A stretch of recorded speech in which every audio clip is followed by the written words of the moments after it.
السلام علیکم ورحمۃ اللہ وبرکاتہ۔ سلطان عماد الدین زنگی رحمۃ اللہ علیہ کی وفات کے بعد اس کے ہونہار سپوت سلطان نور الدین زنگی رحمۃ اللہ علیہ نے اس جہادی علم کو اٹھایا۔ اللہ سبحانہ و تعالیٰ نے اسے صلیبیوں کے ساتھ جہاد کا سچا جذبہ عطا فرمایا تھا۔ اس نے کتنے ہی قلعے اور شہر صلیبیوں کے قبضے سے واپس لیے تھے۔ اللہ سبحانہ و تعالیٰ بھی اسے اس کی خلوص نیت اور رفتار عمل جہاد کی نسبت سے اپنی مدد خاص سے نوازتا آ رہا تھا، یہاں تک کہ اس نے القدس شہر صلیبیوں سے چھڑوانے کا بھی مصمم ارادہ کر لیا تھا۔ یہاں تک ہی نہیں بلکہ اس نے بیت المقدس میں رکھوانے کے لیے ایک خوبصورت منبر بھی بنوایا تھا۔ اس نے اپنے کاریگروں کو انتہائی مہارت اور دلچسپی سے بنانے کا بھی حکم دیا تھا۔ اپنے کارگروں کو اس نے ایسا سمجھایا کہ ہم نے اسے بیت المقدس کی زینت بنانا ہے، لہٰذا اپنے فن کی تمام مہارتوں کی انتہا کر دو۔ چنانچہ کاریگروں نے کئی سالوں کی محنت سے اسے تیار کیا تھا۔ امام ابن الاسیر فرماتے ہیں کہ یہ ایسا کارنامہ ہے جو اس سے قبل کوئی مسلمان انجام نہ دے سکا تھا۔ ان کوششوں کے ساتھ ساتھ اس نے اسلامی بلاغ کو متحد اور بیدار رکھنے کی بھی کاوشیں تیز کر دی تھیں، جن کے نتیجے میں اللہ سبحانہ و تعالیٰ نے اسے بکھری ہوئی چھوٹی چھوٹی من پسند قلعوں اور شہروں کی حکومتوں کے بجائے ایک طاقتور جہاد کو جاری رکھنے والی سلطنت عطا فرمائی تھی۔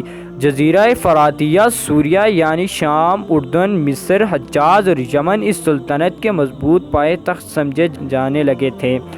سلطان نور الدین زنگی رحمۃ اللہ علیہ نے صلیبیوں سے جہاد کا علم سنبھال لیا تھا۔ اپنے مسلسل حملوں سے دنیائے عیسائیت کو بدحواس کر دیا تھا اور یوں محسوس ہونے لگا کہ نور الدین زنگی رحمۃ اللہ علیہ کی قیادت پہ مسلمان جلد یا بدیر القدس شہر کو بازیاب کرا لیں گے۔ اس خطرے کو بھانپ کر جرمنی کے بادشاہ کو نراد ثالث اور فرانس کے تاجدار لوئی ہفتم نے مشترکہ تیاری کے ساتھ ایک ٹڈی دل لشکر ترتیب دیا اور 542 ہجری 1147 میں عالم اسلام پر چڑھائی کر دی۔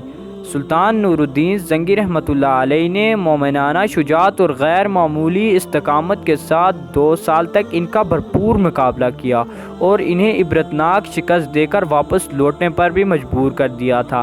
عیسائی حملہ آوروں کی اس دوسری مشترکہ یلغار کو تاریخ میں دوسری صلیبی جنگ کے نام سے یاد کیا جاتا ہے۔ چند سال بعد سلطان نور الدین زنگی رحمۃ اللہ علیہ نے ایک زبردست معرکے میں 10,000 صلیبی جنگجوؤں کو جہنم واصل کیا۔ ان کے اہم مراکز حرم پر قبضہ کر لیا۔ بعد ازاں دنیائے عیسائیت کے مقابلے میں مضبوط مورچے تیرنے کے لیے انہوں نے دمشق اور مصر کو بھی زیر نگین کر لیا تھا۔ رمیات اور اسکندریہ کے بندرگاہوں پر تسلط کے بعد انہوں نے یورپ کی بحری راستے سے شام اور بیت المقدس کے عیسائیوں کی کمک کا راستہ بند کر دیا تھا۔ سلطان نور الدین زنگی رحمۃ اللہ علیہ بیت المقدس کی آزادی کے لیے اپنی تیاریوں کو آخری شکل دے رہے، موت نے ان کو آ کر گلے لگا لیا۔ کاش ذات باری تعالیٰ اسے پورے اسلام کو متحد کرنے کے لیے کچھ مہلت اور بھی دے دیتے اور وجود اسلامی کے ایک ایک رگ و ریشے میں روح اسلام کو سرایت ہو لینے دیتی، القدس شہر کو فتح ہو لینے دیتی، مسجد اقصیٰ میں اس منبر کو نصب ہو لینے دیتی۔ افسوس کہ موت نے اس سے مہلت نہ دی، اور پھر موت بھی اس حالت میں کہ 569 ہجری میں قلعہ دمشق کے ایک معمولی سے کمرے میں اللہ کا مجاہد و عاجز بندہ اللہ سبحانہ و تعالیٰ کی بارگاہ میں عبادت میں مصروف تھا۔